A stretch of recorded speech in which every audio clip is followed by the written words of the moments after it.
જોને નરણેશુ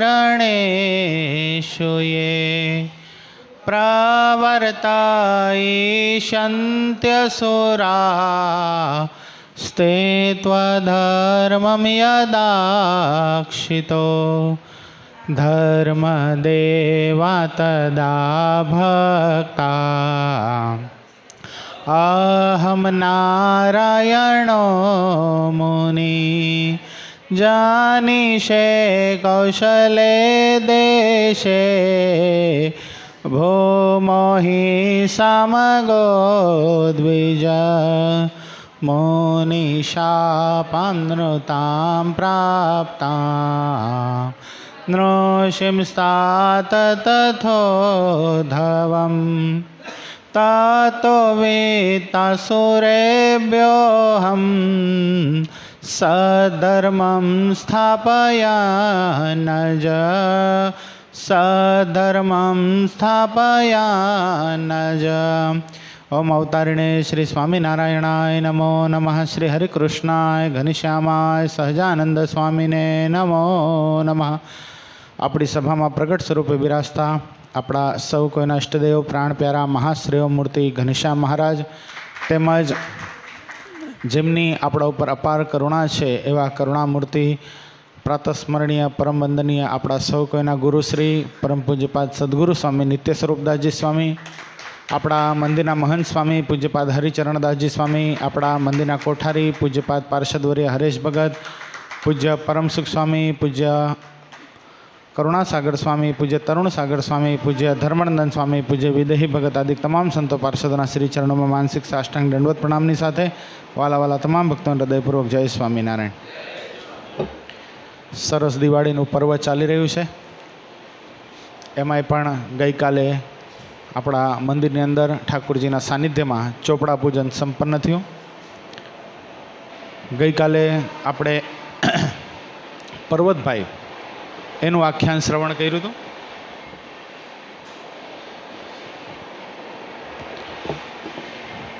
પર્વતભાઈ જેવા મહાન મુક્તાત્મા આ પૃથ્વી પર આવી અને ભગવાનની સાથે રહી અને આપણને જીવનનો એવો બોધપાઠ આપ્યો કે આટલા મોટા પરમાત્મા આપણા માટે આ પૃથ્વી ઉપર આવ્યા તો એને પ્રાપ્ત કરવા માટે મુમુક્ષુઓએ એને રાજી કરવા માટે, એના સંતોને રાજી કરવા માટે કેવી શ્રદ્ધા હોવી જોઈએ. આજે આપણે પર્વતભાઈ કરતાં લેશ માત્ર પણ ઓછા નહીં એવા એક મહાન ભક્તરાજ જેનું નામ છે માંગરોળના ગોરધન શેઠ, એનું આખ્યાન લેવાનું છે. વણિક જ્ઞાતિ એટલે વાણિયા જ્ઞાતિની અંદર જેનો જન્મ થયો, પ્રાગટ્ય થયું. એના પિતાશ્રી માંગરોળની અંદર વેપારી હતા, એટલે વેપારી પેઢી ચલાવતા હતા. બાલ્ય અવસ્થાથી જ બાળપણના એવા સંસ્કારો પોતાના પિતા અને માતા પાસેથી પ્રાપ્ત થયા જેથી કરીને ગોરધન શેઠ ખૂબ સારા ભક્ત થયા. પહેલાં એમના ઘરે હવેલી ધર્મ એટલે વૈષ્ણવ પરિવાર એ ધર્મ હતો. ભગવાન કૃષ્ણ એને પોતાના ઈષ્ટ માનતા હતા. અને સમય પછી સમય વ્યતીત થયો, માંગરોળ એટલે કે સોરઠ પંથક, અને એટલા માટે તો સૌરાષ્ટ્રની રસધારા એમાં ઝવેરચંદ મેઘાણી એક સોરઠ માટે બહુ સરસ દોહો લખેલો છે કે સોરઠ દેશ રઢિયામણો ને ગઢ જૂનો ગિરનાર, સોરઠ દેશ રઢિયામણો ને ગઢ જૂનો ગિરનાર, હાવજડા હેંજળ પીવેના નમણા નરનાર. સોરઠ દેશ જ રઢિયામણો છે. આ લૌકિક દ્રષ્ટિએ પણ સોરઠ દેશ બહુ સારો છે, કારણ કે ગિરનારના પથરાળ પાણી પીને ઉપજેલી આ પ્રજા ખરેખર સાવજ જેવી છે. શું કામ? કારણ કે ગીરના જંગલોમાં એ ઝરણાઓમાં સાવજ પાણી પીતું હોય અને પછી એ ઝરણાઓનું એટલે સિંહના હેઠા પાણી પીધેલા એ બધા શૂરવીર હોય છે. એટલે એવા સાવજ જેવા ભક્તો સોરઠની ધરતી ઉપર થયા છે. આપણે આ બાજુ જોઈએ તો અગતરાયની અંદર મહાન ભક્ત પર્વતભાઈ, થોડાક આગળ જઈએ તો માંગરોળની અંદર ગોરધન શેઠ, એનાથી આગળ જઈએ તો માણાવદરના મયારામ ભટ્ટ, હજી થોડાક આગળ જઈએ તો પીપલાણાના નરસિંહ મહેતા, વંથલીમાં જઈએ તો કલ્યાણભાઈ. એકથી એક આમ જબરદસ્ત. આપણે કોને વાત, એવી સોરઠની ધરતી. ભગવાનના નંદ સંતો લગભગ અલગ અલગ પ્રાંતમાં પ્રાગટ્યને પામ્યા, પણ સ્વામિનારાયણ સંપ્રદાયમાં ભગવાનના સમકાલીન સમયના ભક્તો જો વિશેષપણે પ્રાગટ્યને પામ્યા હોય અને બહુ ફેમસ એટલે બહુ સ્થિતિવાન થયા હોય ને પ્રસિદ્ધ બહુ થયા હોય ને, તો એ બધા સોરઠ પંથકની અંદર. આપણે ઉપલેટાને લાલાભાઈનું આખ્યાન જોયું, ઉપલેટા એ પણ સોરઠ. આ બધી સોરઠની ધરતી છે. એટલે કહેવાનો આશય કે બાળપણથી જ બાલ્યાવસ્થાથી જ વણિક જ્ઞાતિની અંદર જન્મેલા અને ભગવાન પ્રત્યે ખૂબ આસ્થાવાળા અને પ્રેમવાળા હતા.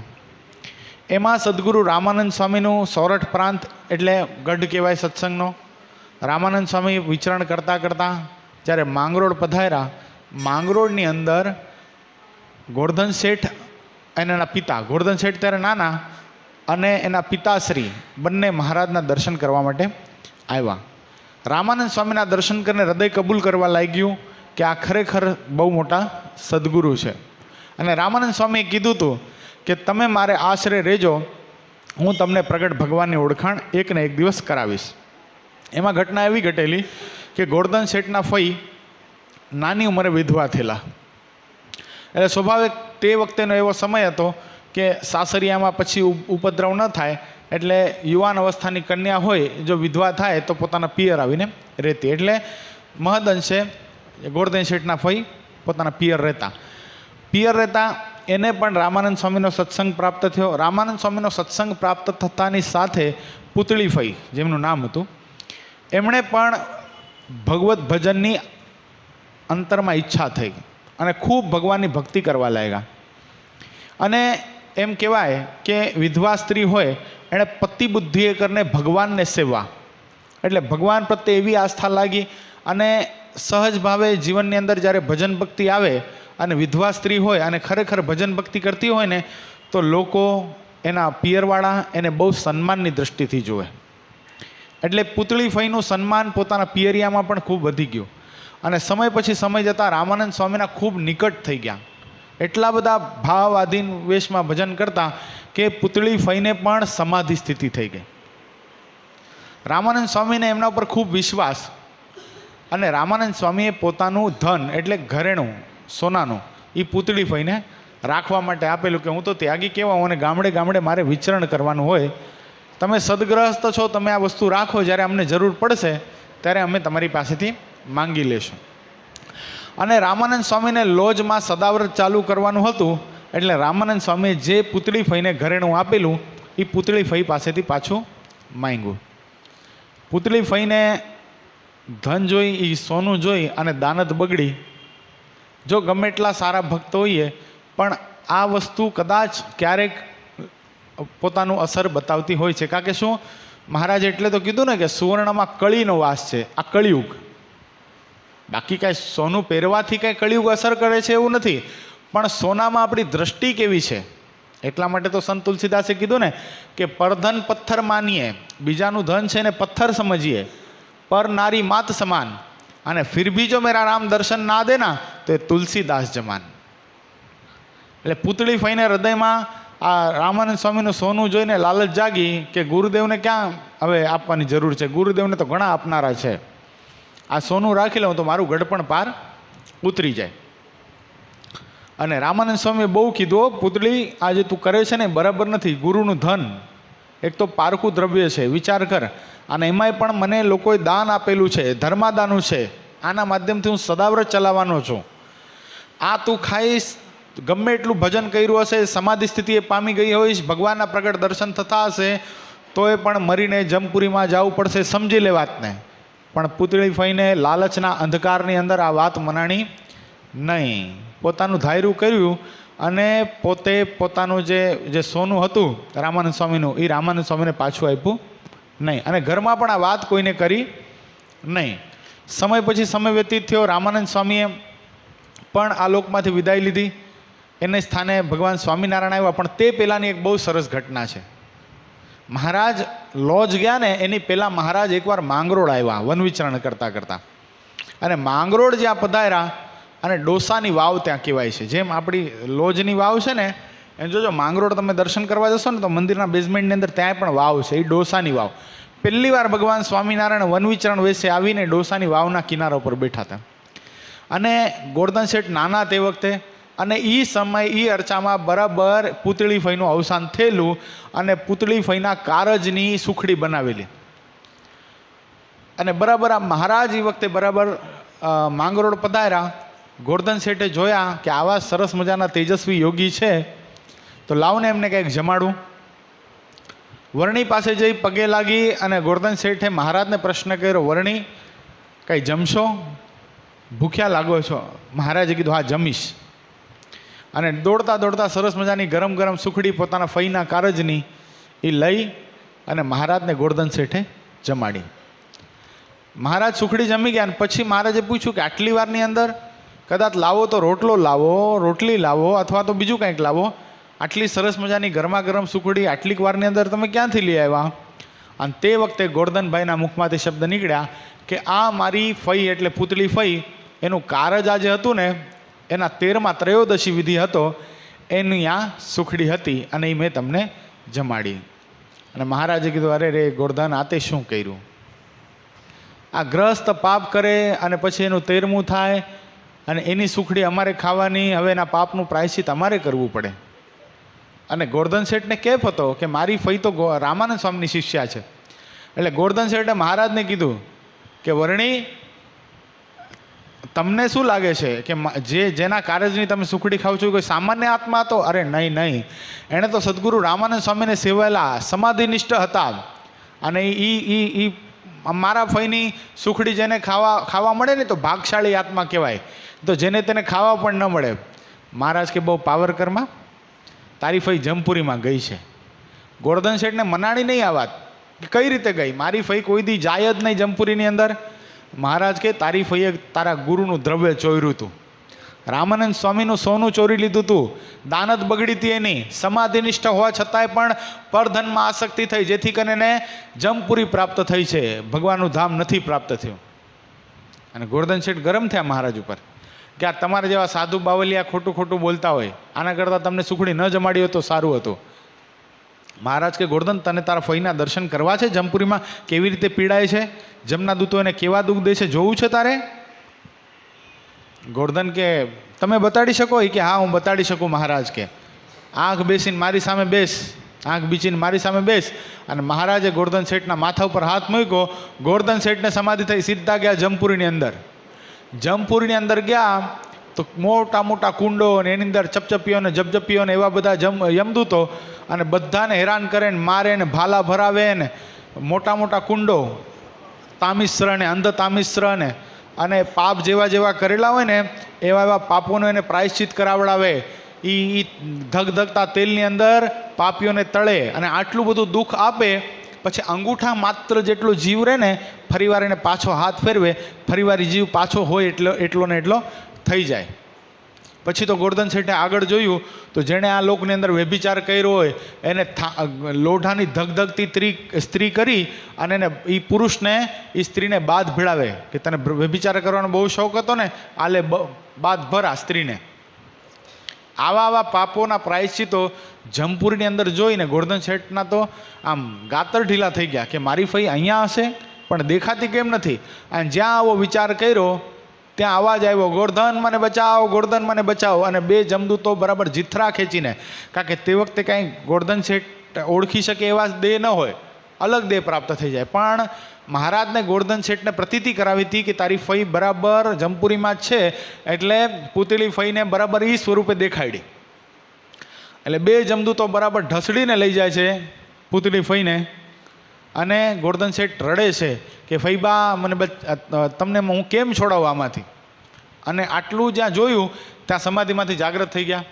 મહારાજે કીધું, જોયું ગોરધન તારી ફઈ શું કરે છે? મહારાજ તમારી વાત સાચી વર્ણી, મારી ફઈ તો ખરેખર જમપુરીમાં ગઈ છે, આને બચાવવાનું કાંઈ ઉપાય? અને તે વખતે હજી મહારાજે પોતાનું સ્વામિનારાયણ નામ પ્રગટ નહોતું કર્યું, તોય પણ ગોરધન શેઠને કીધું કે ગોરધન એક કામ કર, જા ત્યાં જઈને સ્વામિનારાયણ નામનું ભજન કરજે. અને સ્વામિનારાયણ નામ લઈશ ને તો બધા નરકના કુંડોમાંથી, નરકની યાતનામાંથી ને યમ યાતનામાંથી તારી ફઈ મુક્તિને પામશે. અને પછી ત્યાં ચોપાઈ લખી છે વિહારીલાલજી મહારાજે, જોયા નરકમાં પીડાતા પ્રાણી, જોયા નરકમાં પીડાતા પ્રાણી, અતિ અંતરમાં દયા હિયાણી, અતિ અંતરમાં દયા હિયાણી. લીધું સ્વામી નારાયણ નામ, લીધું સ્વામી નારાયણ નામ, નાઠ્યા સાંભળી દૂત તમામ, નાઠ્યા સાંભળી દૂત તમામ. એટલે ગોરધન શેઠને જે સ્વામિનારાયણ નામ આપ્યું હતું એ સ્વામિનારાયણ નામનું ફળ ત્યાં પોતાની ફઈને જ્યાં આપ્યું ત્યાં બધા યમના દૂતો એની ફઈબાને છોડીને જતા રહ્યા. અને પછી ફઈબાનું કલ્યાણ ગોરધન શેઠે ભગવાન સ્વામિનારાયણના સામર્થ્યથી કર્યું છે. એની ફઈને પ્રાયશ્ચિત કરાવ્યું છે. એની ફઈને કીધું છે કે ફઈબા, તમે જે પાપ કર્યું હતું ને એ પાપનું તમને આ પ્રાયશ્ચિત રૂપે આ જમપુરીમાં આવવું પડ્યું. પણ ભગવાન સ્વામિનારાયણના પ્રતાપે ભગવાન સ્વામિનારાયણ જેમણે મને આ નામ આપ્યું છે એ વર્ણી એણે તમારી સુખડી ખાધી, જેથી કરીને તમારા તમામ પાપો બળી ગયા છે. અને એ ફળ સ્વરૂપે હવે તમે ભગવાનના ધામમાં જશો. એટલે ભગવાન પ્રત્યેની ગોરધન શેઠની પ્રતીતિ સૌથી પહેલાં સંપ્રદાયની અંદર કોઈને આવી હોય ને ભગવાન પણ એની પ્રતીતિ તો એ ગોરધન શેઠને આવી. હજી તો રામાનંદ સ્વામીને પણ મેળાપ નથી થયો. રામાનંદ સ્વામી અને મહારાજનો મેળાપ નથી થયો, તે પહેલાં ગોરધન શેઠને મહારાજનો મેળાપ થઈ ગયો. પછી તો મહારાજ લોજમાં ગયા, શુકાનંદ સ્વામીની સાથે વાર્તાલાપ થયો, મુક્તાનંદ સ્વામીની સાથે રહ્યા. સમય પછી પીપલાણામાં દીક્ષા લીધી, જેતપુરમાં ગાદીએ બેઠા. અને જેતપુરમાં ગાદીએ બેઠા ત્યારે ગોરધન શેઠ થોડાક મોટા થઈ ગયા હતા, કારણ કે 56ની સાલમાં મળ્યા હતા. અને ગાદીએ ક્યારે બેઠા? 1858, એટલે 2 વર્ષ વ્યતીત થઈ ગયા હતા. થોડાક મોટા થઈ ગયા હતા, યુવાન અવસ્થાને પામ્યા હતા. અને યાદ બધું આવી ગયું પાછું કે મારી ફઈબાનું કલ્યાણ કરનાર એ બીજા કોઈ નહીં, એ મને માંગરોળમાં મળેલા વર્ણે એ જ હતા. અને એને જ રામાનંદ સ્વામીએ ગાદી ઉપર બેસાડ્યા છે. અને રામાનંદ સ્વામીએ મને કીધું હતું કે તું મારે આશરે રહેજે, હું તને ભગવાન ઓળખાવી દઈશ. અને એ પરમાત્મા, એ સર્વોપરી ભગવાન એ બીજા કોઈ નહીં, એ આ સહજાનંદ સ્વામી સ્વયં છે. એટલે સ્ટાર્ટથી જ નહીં, આમ જેને કહીને first impression is best impression, Gordhan શેઠને કોઈને નિશ્ચય કરાવવાની જરૂરત જ ન પડી. એને તો પહેલો જ ચમત્કાર સીધો થઈ ગયો હતો, પોતાની ફઈબાનું કલ્યાણ થયું એટલે. અને પછી ગોરધન શેઠ એટલે ધ્યાનનિષ્ઠ ભક્ત કહેવાતા. કેવા? ધ્યાનનિષ્ઠ ભક્ત ગોરધન શેઠ. એને આમ આંખ બીચી અને પલાઠી વાળીને ભગવાનનું ધ્યાન કરવું એમ નહીં, એ આઠો પોર ભગવાનની મૂર્તિમાં સંલગ્ન. એને પોતાના દેહની ભાન જ નહોતી. આ મારો દેહ છે, આને સેજ વધારજે તો યશ. પોતાના દેહનું ભાન જ નહોતું કે આ મારો દેહ છે અને હું દેહથી પર છું. આ બધી ભાવના પોતે એટલી બધી દ્રઢ કરેલી કે મહારાજને જમાડવા હોય ને તો એક સમયે મહારાજના દર્શન કરવા માટે ગોરધન શેઠ વડતાલ, મોટો સમયો ચાલુ હતો અને ગોરધન શેઠ વડતાલ પધારેલા. ઓકે, વડતાલ ગયા એટલે વડતાલની અંદર સવારના પોરમાં મહારાજ ગોમતીના કિનારા ઉપર, એટલે ગોમતીની સામે જે ફૂલવાડી છે ને, અત્યારે ગાર્ડન બનાવ્યું છે, છત્રી છે, ત્યાં સભા કરીને શ્રીજી મહારાજ બિરાજમાન હતા. અને બરાબર ગોરધન શેઠ સવારના પોરમાં દાંતણ લઈ, નાવાનો લોટો લઈ અને ગોમતીની અંદર ઉતરતા હતા મહારાજ. અને તે વખતે બરાબર સુરતનો સંઘ સૂતરફેણી લાવ્યો. સૂતરફેણીની માટલીઓ આવતી, સૂતરફેણી ઘણી બધી લાવ્યો. અને એ કે આ સૂતરફેણી અમને જમાડો. પણ કોણ જમાડશે? આમાં પોતાનું મન ન જાય અને અમને જમાડે એવો ભક્ત અમને જોઈએ. હવે સ્વાભાવિક છે, સૂતરફેણી બહુ સરસ હોય, આપણે ગમે એટલું પોતાને કંટ્રોલ કરીએ તોય પણ એટલી તો ઈચ્છા થાય ને કે આપણને પ્રસાદ મળે, એટલી તો ઈચ્છા થાય, તોય પણ મન ગયું કહેવાય. પણ અહીંયા મહારાજે કીધું પોતાનું મન ન જાય એવા ભક્ત કોણ છે? અને બધા આજુબાજુ જોવા માંડ્યા. ત્યાં મહારાજે જોયું કે ગોરધન નાવા જાય છે, લોટો લઈ અને મોઢામાં દાંતણ છે. અને મહારાજે બોલાય, એ ગોરધન અહીંયા આવો. એટલે કોગળા કરી દાંતણનો ઘા કરી અને ગોરધન શેઠ મહારાજ પાસે આવ્યા. મહારાજે એ સૂતરફેણીની માટલીઓ ગોરધન શેઠને આપી.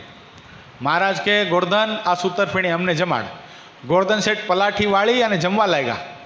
પોતે જમી ગયા હો, 10, 20, 25 માટલીઓ જમી ગયા. ઓલા સુરા ખાચર ને દરબારો બધા મનમાં થાય, આ વાણીઓ મારો ખાઈ જાય છે બધું ભગવાનને ખાવાનું, અને આપણને પ્રસાદી વગરના રાખશે એ કે. અને આ ગણગણ જ્યાં થતી હતી, મહારાજ કે તમારા મનમાં એમ થતું હશે કે આ બધું ગોરધન શેઠ જમી જાય છે, પણ એ અમને જમાડે છે. મહારાજ એ બધા તમારા ગપ્પા, સવારનો પોર છે, ઠંડી લાગે છે ને ટાઢાપુરનો શું જવા દો છો? સુરાબાપુ તો સખા ભગત એટલે મહારાજને કે સુરાખાચરને પ્રતીતિ થાય એટલે મહારાજે પોતાના મુખમાંથી સૂતર ફેણીનો કોળિયો કાઢીને સુરાખાચરને બતાવ્યું, જો સુરાબાપુ જોયું, આ ગોરધન શેઠ તને એમ લાગે છે કે પોતે જમે છે, પણ એ ત્રણેય અવસ્થામાં એને પોતાના શરીરની જ ભાન નથી, એણે પોતાનું શરીર જ માન્યું નથી પોતાનું, એ બધું જ અમને સમર્પિત કરી ચૂક્યો છે. એ જે કાંઈ કરે છે એ બધી જ ક્રિયાની અંદર અમારી જ સેવા કરે છે.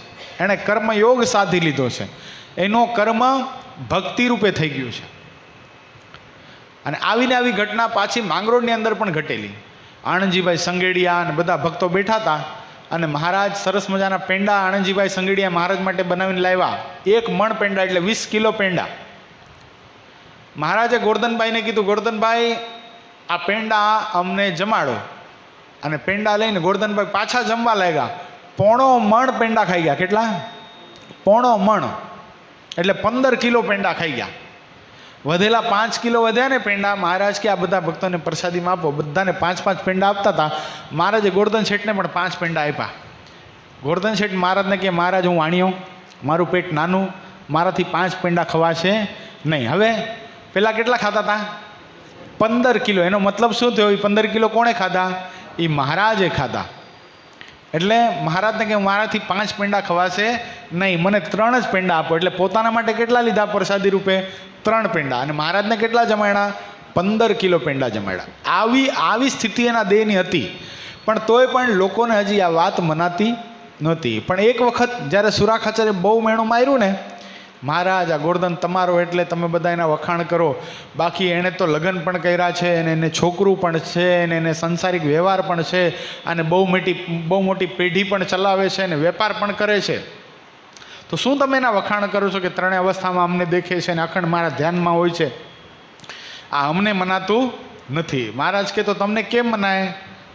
મહારાજ આ પેંડા અને બરફી તો હું ખાઈ દઉં, એમાં કઈ મોટી ધાડ મારી હતી. પછી હું કહું હું તો મહારાજને જમાડું છું, એકવાર અખતરો કરો ને મારી હારે આવો કંઈક. મહારાજ કે તો તમને શું લાગે, તમારે શું કરાવવું છે ગોરધન શેઠ પાસે? મહારાજ ગળ્યું તો કોઈ બી ખાઈ દે, વડાગરું મીઠું જો ખાઈ દે ને તો હાચા. હાલો વડાગરા મીઠાની સાથે ગોરધન શેઠ તમને બહુ વાલા છે ને, એટલે ખડી સાકર ખાય. હવે ખડી સાકર ખવાય? અને 10-10 કિલો લઈ આવ્યા. બોલો, સુરાબાપુની તો ધન્યવાદ છે સુરાબાપુને. 10 કિલો ખડી સાકર અને 10 કિલો વડાગરું મીઠું, એટલે ખડી સાકર જેવું જ દેખાય દેખાવમાં, અને 2 બાજુ રાખ્યા. અને મહારાજે કીધું મહારાજ આ જો ગોરધન શેઠ ખાઈ દે ને તો તમે જે કહો હું કરવા તૈયાર. મહારાજ કે જો સુરાબાપુ હારશો તમે. મહારાજ કે વાંધો નહીં, થઈ જાય. આ સૂતરફેણીની માટલીઓ ખાઈ જાય અમારી સામે, એ સહન નથી થતું. એ કે પછી જે કરવું એ થઈ જાય. મહારાજ કે ગોરધન તારે આ સાકર ને મીઠું ખાઈ જવાના છે. અરે મહારાજ મને ક્યાં કંઈ ખાવાનું જ છે, હું તો જે કરું છું એ ક્રિયામાં, પ્રત્યેક ક્રિયામાં આપને ધારીને કરું છું. અને 1 મુઠ્ઠો ભરીને ગોરધન શેઠ સાકર ખાય, 1 મુઠ્ઠો ભરીને ખાંડ ખાય, 1 મુઠ્ઠો ભરીને મીઠું ખાય, 1 મુઠ્ઠો ખડી સાકર ખાય, 1 મુઠ્ઠો વડાગરું મીઠું ખાય. એમ કરતાં કરતાં 10 કિલો ખાંડ અને 10 કિલો મીઠું 2 પૂરા. સુરાખાચરના મનમાં થઈ ગયું ભૂલ થઈ ગઈ લાગે છે. 2 કોથળા લગભગ ખડી સાકરના આવી ગયા હશે. આ વાણીઓ ખાઈ ગયો બધું. તે જરા કે કણી બાકી હતી મીઠાની થેલીમાં, એ લઈને સુરાખાચરે પોતાના મોઢા મૂકી, મોઢું કડવું થઈ ગયું, તુરું થઈ ગયું. કારણ કે વડાગરું મીઠું એટલે ભાવે નહીં કાંઈ, તુરું થઈ ગયું. અને ત્યારે સુરાખાચાના મનમાં થયું આ ખરેખર મહારાજ વખાણ કરે છે, એ ગોરધન શેઠની સ્થિતિ ખરેખર એવી છે, એટલા મહાન ભક્ત છે. એક વખત મહારાજ મુક્તાનંદ સ્વામી બરાબર માંગરોળ પધારેલા, અને મુક્તાનંદ સ્વામી માટે ગોરધન શેઠને ગુરુ ભાવ. કારણ કે રામાનંદ સ્વામીની સાથે રહેલા મુક્તાનંદ સ્વામી અને વરિષ્ઠ સંત એટલે ગુરુ ભાવ. અને જ્યાં માંગરોળ સ્વામી પધાર્યા ને, આજુબાજુના વેપારીઓએ સ્વામીને કીધું કે આ તમારો ભગત છે ને, આ એ ગાંડો થઈ ગયો છે, બુદ્ધિ વગરનો. ગમે એ લોકો એની પાસે આવે છે પૈસા લેવા માટે, અને પૈસા આપી દે છે, અને હસ્તે સ્વામિનારાયણ, સાક્ષી કર્યા વગર, કોઈને ઓળખ્યા વગર હસ્તે સ્વામિનારાયણ એમ કહીને વેપાર કરે છે, ઉધાર માલ આપે છે, કોઈને ઉશીના પૈસા જોઈએ તો આપી દે છે. આ તો ઉપાધિ કરશે, ઉઠમણું કરી નાખશે, લોકો એને પૈસા પાછા નહીં આપે. મુક્તાનંદ સ્વામીની ચિંતા થઈ. ગોરધન શેઠને મુક્તાનંદ સ્વામી પોતાની પાસે બોલાવીને કીધું કે ગોરધન આ શું કરે? એ સાક્ષી સહિત લખત નથી કરતો. અને ગોરધન શેઠ કે સાક્ષી સહિત લખત કરું જ છું ને સ્વામી, દુનિયાને મારા વ્યવહારને શું ખબર પડે? અને દુનિયાનો સાક્ષી તો કદાચ પૈસા આપો તો ફરી પણ જાય, પણ હું તો ભગવાન સ્વામિનારાયણને સાક્ષી બનાવું છું અને જેને ઉધાર માલ આપું છું લખું છું આ હસ્તે સ્વામિનારાયણ. એટલે એની ચિંતા કોણે કરવાની? એ ભગવાન સ્વામિનારાયણે કરવાની. હમણાં જો આજે જ મારી પાસે 4,000 રૂપિયા એક જણા ઉશીનો લઈ ગયો. હવે તે વખતે 4,000 રૂપિયા એટલે આજના 40 લાખ રૂપિયા થાય. ઉશીના લઈ ગયો, હું એને ઓળખતો નહોતો, પણ એ બિચારો હું કહેતો હતો કે મને બહુ જરૂર છે, એટલે મેં ભગવાનના નામ એને આપી દીધા અને હસ્તે સ્વામિનારાયણ લખી નાખ્યું. મુક્તાનંદ સ્વામીના મનમાં ચિંતા થઈ કે ગોરધન શેઠનો વ્યવહાર પાર કેમ પડશે. મુક્તાનંદ સ્વામી આવી અને મહારાજને કીધું, અરે મહારાજ, કૃપાનાથ, માંગરોળની અંદર ઉપાધિ છે, ગોરધન શેઠ આવી રીતે વ્યવહાર કરે છે. શું વાત કરો છો મુક્તાનંદ સ્વામી? મહારાજ બોલ્યા, શું વાત કરો છો? ગોરધન શેઠ આવી રીતે વ્યવહાર કરે છે? તો હવે એના વ્યવહારની ધ્યાન અમારે રાખવી પડશે, અમારે રાખવી પડશે. અને મહારાજે ગોરધન શેઠને પત્ર લખ્યો. મહારાજ બહુ મોટો સમયો જન્માષ્ટમીનો કરતા હતા. મહારાજે પત્ર લખ્યો. આ પત્ર મળે એટલે ગોરધન શેઠને માલુમ થાય, તરત ચાલતા થાજો, જન્માષ્ટમીના સમયમાં તમારે અહીંયા આવી જવાનું છે. અને તે વખતે બરાબર શ્રાવણ મહિનો નજીક આવેલો, એટલે તહેવારનો સમય, અને આ બરાબર ગોળ ને આદિકનો વેપાર કરતા હતા. અને તે વખતે સારામાં સારું મિષ્ટાન બનતું તે ગોળથી બનતું, એટલે ગોળની બરાબર સિઝન, અને ગોળની ધારણ જોગતા હતા. મહારાજનો પત્ર આવ્યો એટલે એ તો સીધા હાલતા જ થયા પૂજા પેટી લઈને. એના માણસો કે પણ શેઠ આવડો મોટો ધંધો, આ આજનો હિસાબ પણ તમે નથી કર્યો, ગલ્લામાં આટલા બધા રૂપિયા પડ્યા છે, કાંઈ તમારે નહીં, એમને હાલતા થાવ છો? ગોરધન શેઠ કે મરી ગયો તો કોણ બધું કરત? અત્યારે મારો દેહ પડી જાત તો કોણ આ બધું કરત? બધું થઈ જાત ને. મહારાજની આજ્ઞા મારે પાળવી છે, અને આ બધો વ્યવહાર તો મહારાજના વચને હું કરું છું, પણ મને વ્યવહારમાં લેશ માત્ર આસક્તિ નથી. અને હાલતા થયા.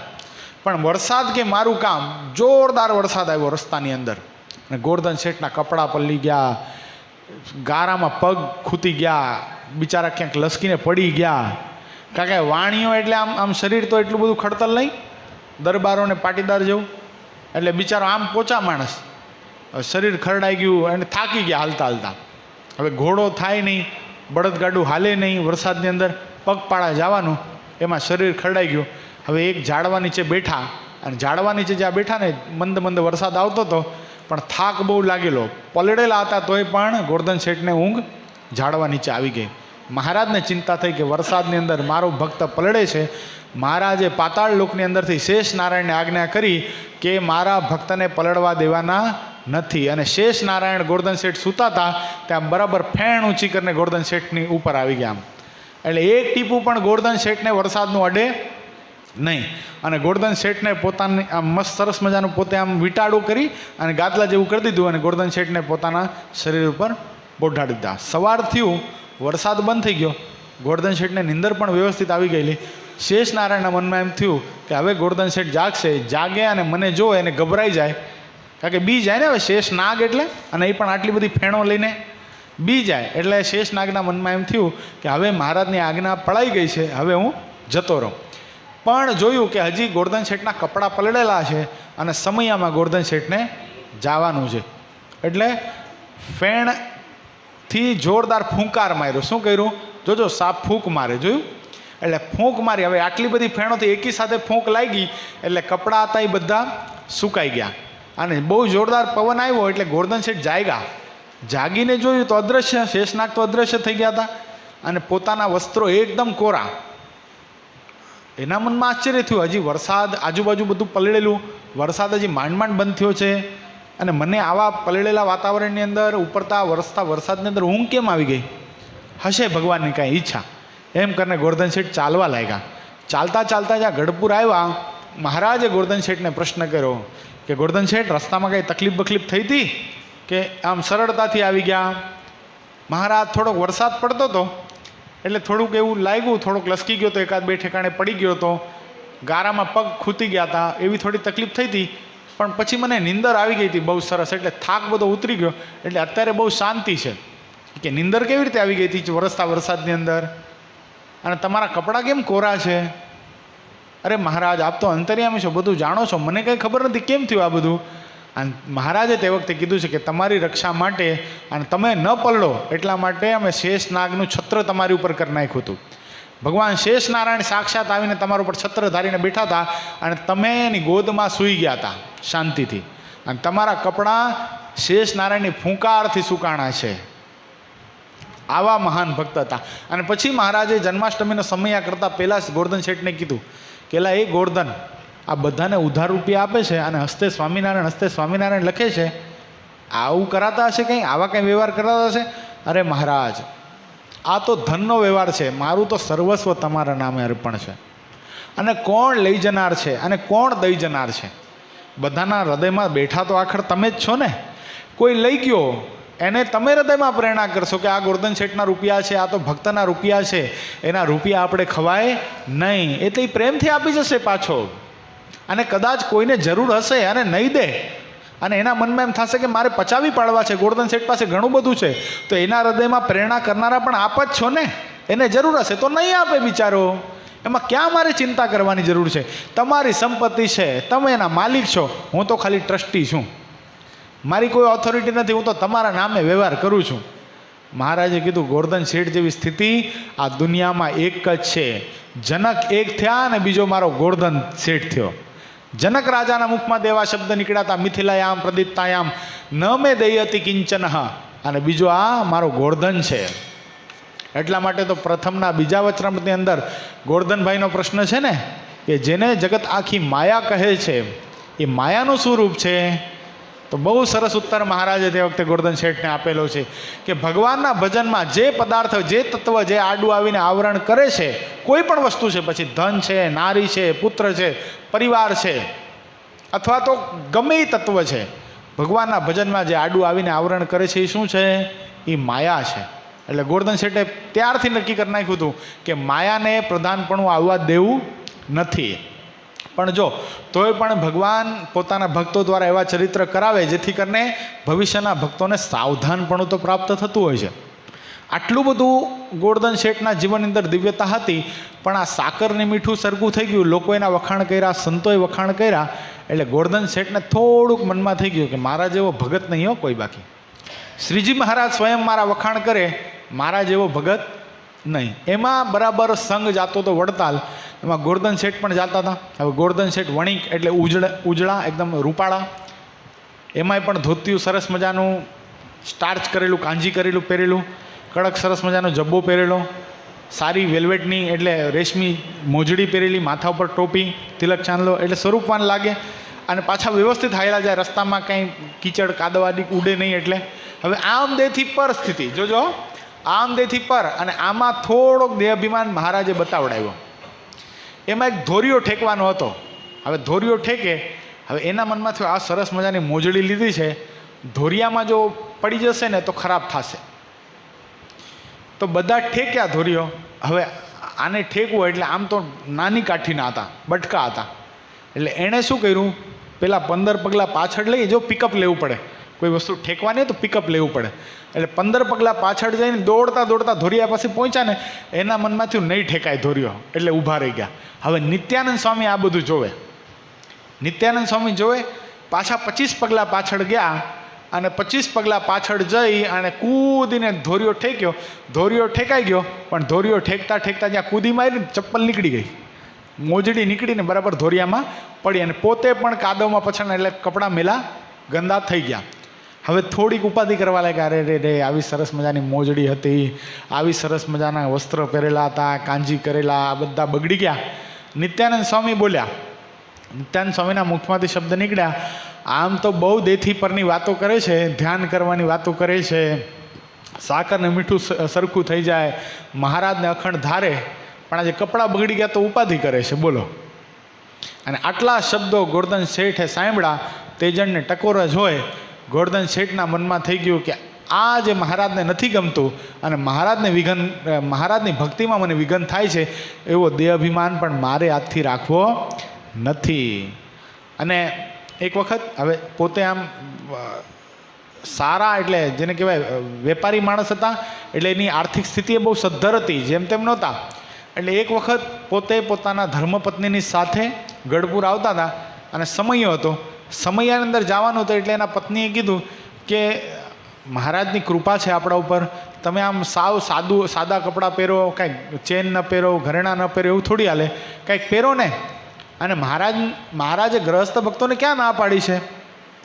એટલે પત્નીએ બહુ આગ્રહ કર્યો, એટલે એણે શું કર્યું, સોનાનું કડું પહેર્યું હાથની અંદર, સોનાનું કડું હાથમાં પહેર્યું અને ગળામાં સોનાની ઉતરી પહેરી અને સારા વસ્ત્રો પહેરીને જ્યાં ગોરધન શેઠ બેઠા, એના મનમાં ખાલી એવો સંકલ્પ થયો કે આ તો ભગવાનને શોભે, આ સોનાની ઉતરી અને હાથમાં કડું, આ તો ભગવાનને શોભે, મને શોભે નહીં.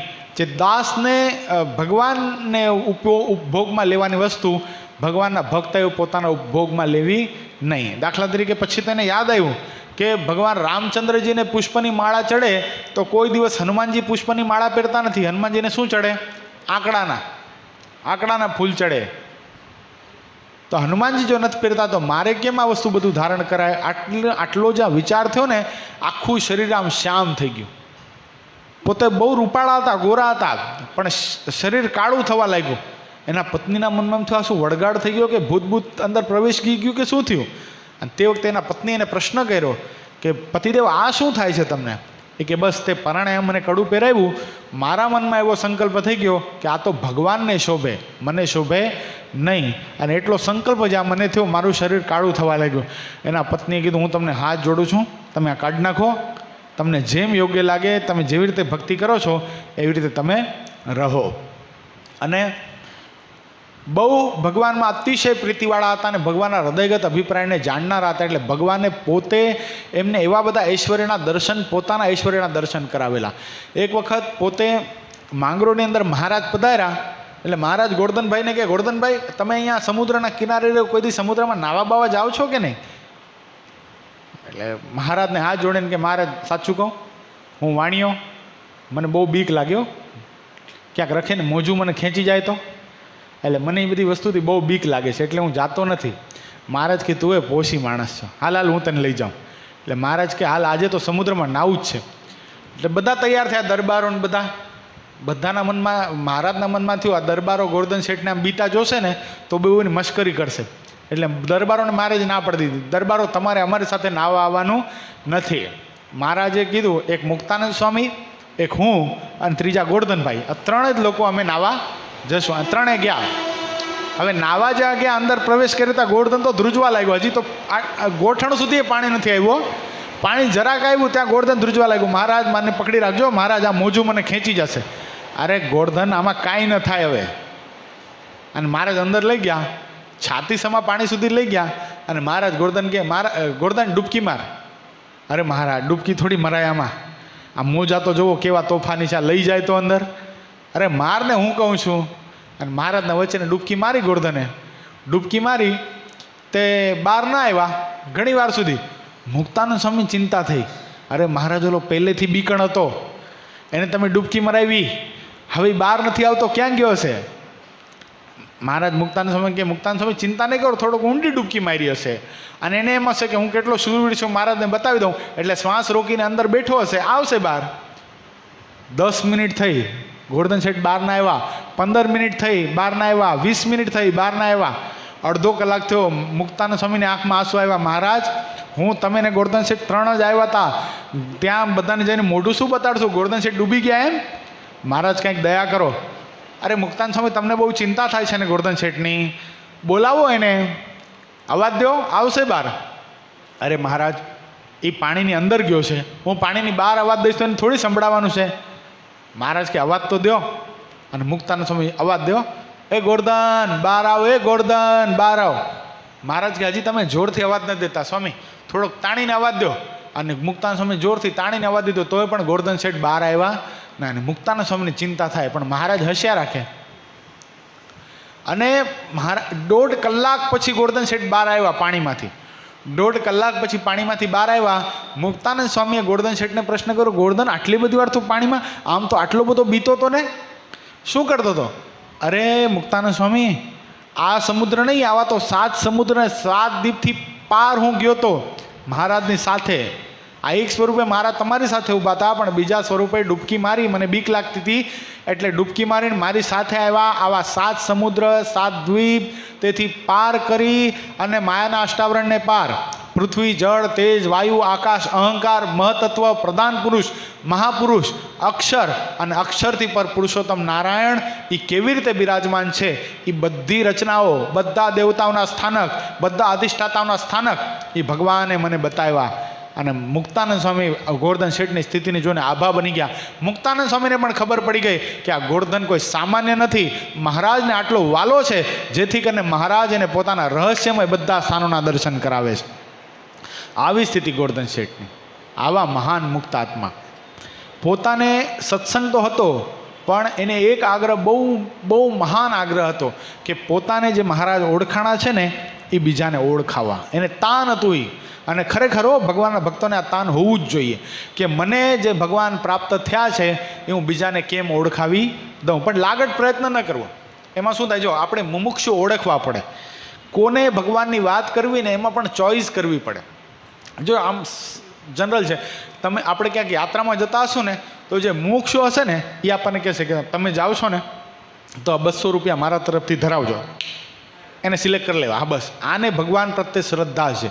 પછી એને ભગવાનની, સંતોની, આપણા સત્સંગની બધી વાત કરવી. ભલે એ કદાચ આવી નહીં શકે, પણ એની આકાંક્ષા રહેશે કે નહીં આ ભગત બહુ સારો સત્સંગ કરે છે. અને જે આપણી ઠેકડી કરશે ને એ મુમુક્ષુ નહીં, ભુભુક્ષુ, એને સાઈડમાં, એમાં પછી મહેનત કરવી નહીં, એની સાથે પછી ચર્ચા પણ ન કરવી, એને પછી ઝુકાવવાનો પણ પ્રયત્ન ન કરવો, કારણ કે આપણે એમાં આપણો ટાઈમ બગાડીએ છીએ. આ સિલેક્શન ખાસ ધ્યાન રાખવા જેવી છે. જેને આપણે ભગવાનની વાત કરીએ છીએ અને આપણા સત્સંગની વાત કરીએ છીએ ને આપણે ક્યાંક જાત્રાએ જતા હોઈએ વાત કરીએ છીએ, એ જો પોતાના ખીચામાં હાથ નાખી અને 100-200 રૂપિયા આપણને આપે છે ને તરત એને સમજી લે. અને આ તમે બધાએ અનુભવ કર્યો છે. જો યાત્રામાં જતા હશો ને ત્યારે આપણને ઘણા લોકો આપશે પૈસા કે આ મારા વતી આ તમે ચડાવી દેજો, બસ એને સત્સંગની વાત કરો, એને સત્સંગના રંગે રંગી નાખો. આવું ગોરધન શેઠે પ્રારંભ કરેલું. બાજુમાં શીલગામ કયું, જ્યાં ચીબડા લેવા માટે મહારાજ ગયા હતા ને, વન વિચરણ વર્ણી વેશે, એ ચીબડા લીધા હતા, એમાં 18 મણનો ઘાસડો વાળ્યો, એના ઉપર નાની ઘાસડી વાળી, એ શીલગામ ભેગો દેવાને લીધો તો એ. એટલે એ શીલગામની અંદર મહારાજ ગયા અને મહારાજ જ્યાં ગયા ત્યાં પરજીયા સોનીનો દીકરો, એને ગોરધન શેઠ સાથે બહુ આત્મબુદ્ધિ થઈ ગઈ. અને મહારાજ તો પાછા જતા રહ્યા ગઢપુર, પણ ગોરધન શેઠ અવારનવાર એ શીલગામમાં જાય અને પરજીયા સોનીનો દીકરો અને આ ગોરધન શેઠ બંને બેસે. અને ગોરધન શેઠ પોતામાં એક એવું ઐશ્વર્ય હતું જેના માધ્યમથી મહારાજે એને આશીર્વાદ આપેલા કે ગોરધન શેઠ પોતે તો સમાધિ કરી શકતા હતા, પણ બીજાને પણ સમાધિનું સુખ આપી શકતા હતા, બીજાને પણ સમાધિ કરાવી શકતા હતા. જેમ અલૈયા ખાચાને મહારાજે છડી આપેલી, એમ ગોરધન શેઠને તો વાણી રૂપે છડી આપેલી.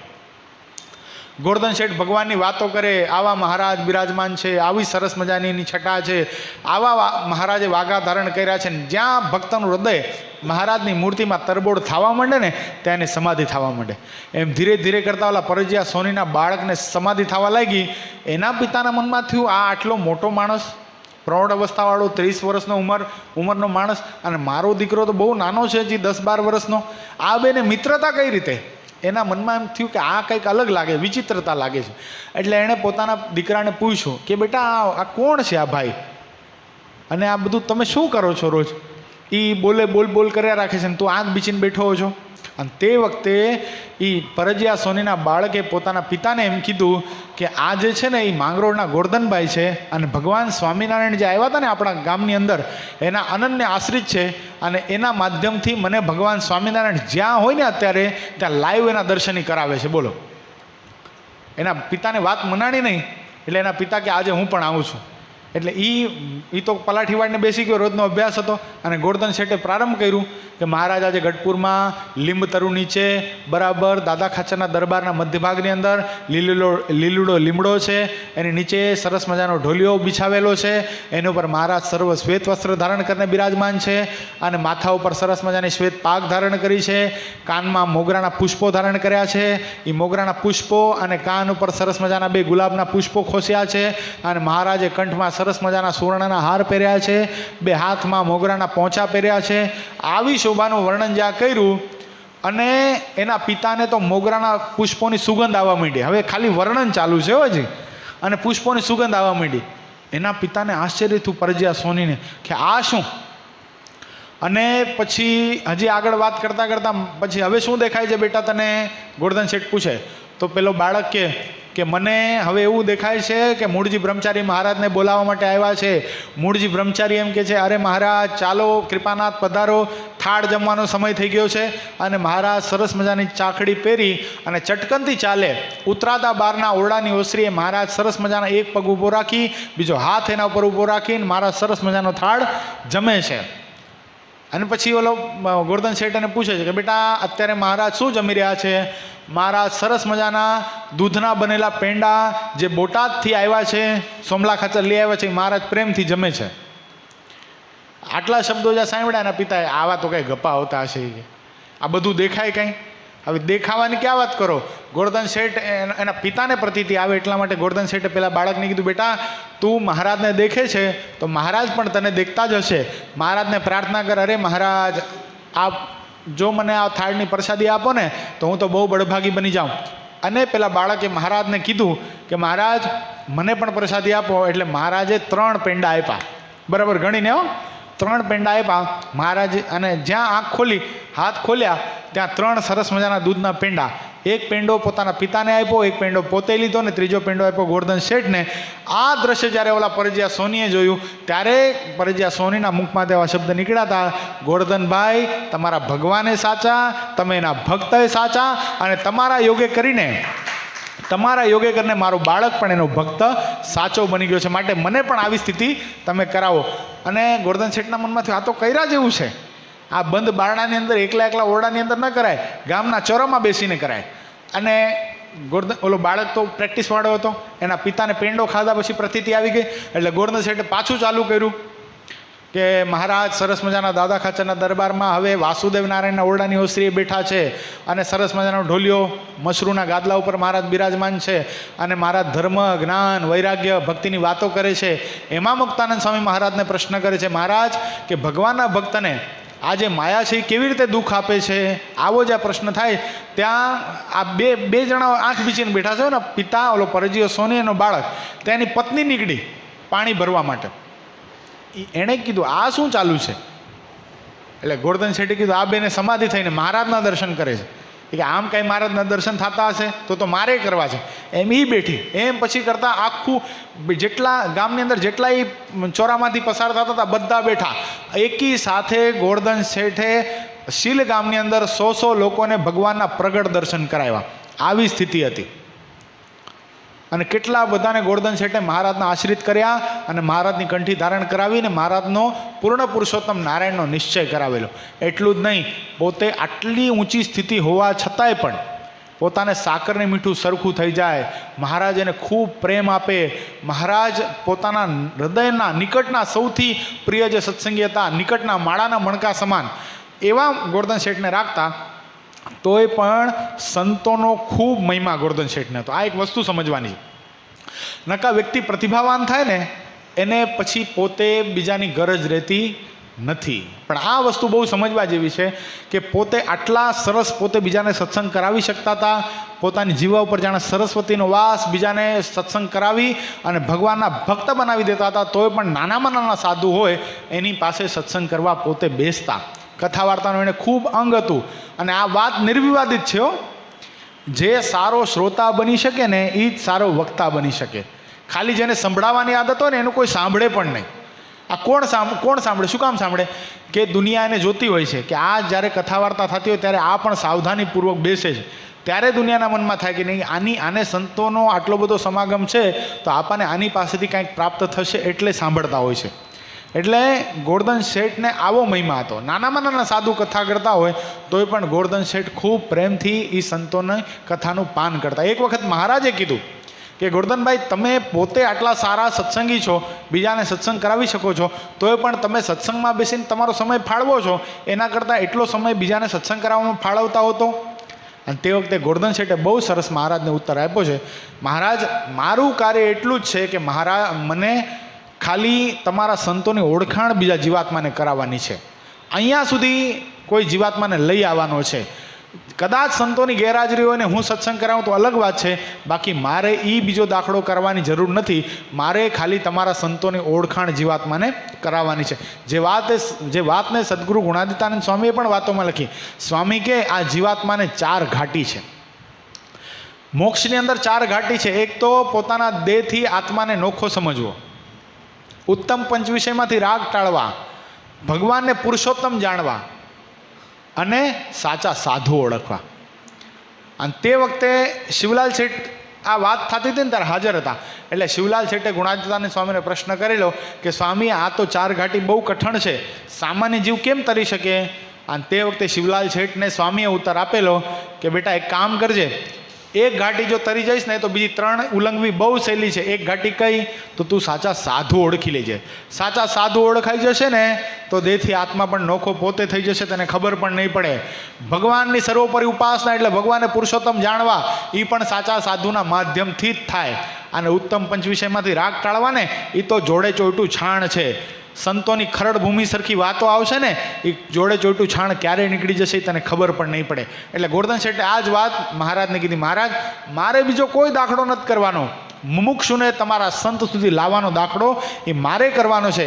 બાકી આપના સંતો એટલા મહાન છે જે ભગવાન જ ઓળખાવે છે.